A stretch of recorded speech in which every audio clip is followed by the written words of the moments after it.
I want to wish everyone a good Shabbos on this Erev Shabbos Parshat Behar-Bechukotai. This week's drasha is sponsored by the Adler family, Le'iloi Nishmas, Rana's father, Yekutiel ben Nachum, whose yortzeit is tonight over Shabbos, and for Refuah Shlema for Abe, Avram ben Chaya Shendel. The Parsha tells us about the laws of Yovel, the Jubilee year, in which slaves revert back to, are granted their freedom, and properties are returned to their original ownership. And in describing the term which is used for what occurs in Yovel, the Torah says, Ukratem dror ba'aretz l'chol yoshveh. There will be a drawer. What is this word drawer coming to signify? So colloquially referred to as freedom. Well, what is freedom? I think today a lot of us are itching for some sense of freedom, but there's also some anxiety out there of what freedom will look like. And so perhaps we can look to the Rishonim for two different perspectives of what this drawer word connotes. Rashi tells us that drawer literally is the ability to shop wherever one wants, to go wherever one goes. It's about physical lack of limitations. And perhaps for some of us, that's what we're itching for, just to be able to go out and about and do what we need to do. But Rav Hirsch offers a different perspective.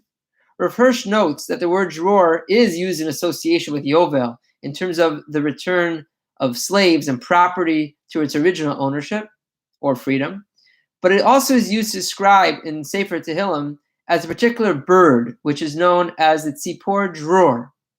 What was it about this bird?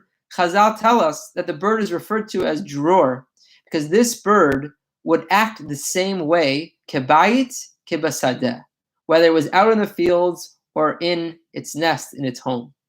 And Rav Hirsch goes on to develop the word drawer is used in all these situations, that it connotes the notion of returning to one's natural disposition. The slave has his freedom, his natural state of order to be a free person. The property returns to its natural disposition, again, the original ownership.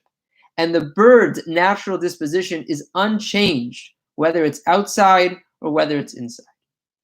Perhaps even as we all have cabin fever and are itching to have the Rashi's definition of drawer, to be able to go outside, to go for walks, to have a little more, less restrictions at the right, appropriate time.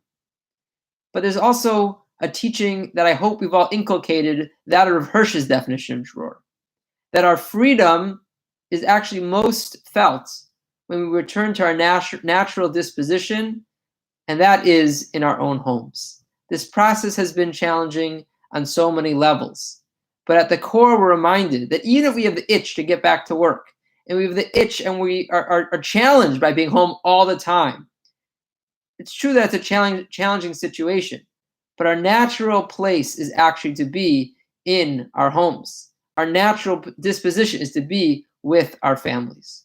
So as we inch our way closer towards a freedom which can only come when it's safe for everyone, for the entire community, a freedom that we hope will come soon, let's make sure we're also working on now the concept of drawer as espoused by Rav Hirsch, a drawer which is recognizing that the time we spend in our nuclear homes, our natural disposition, is a precious time that should not be overlooked, and there's much to achieve and accomplish. Have a good Shabbos.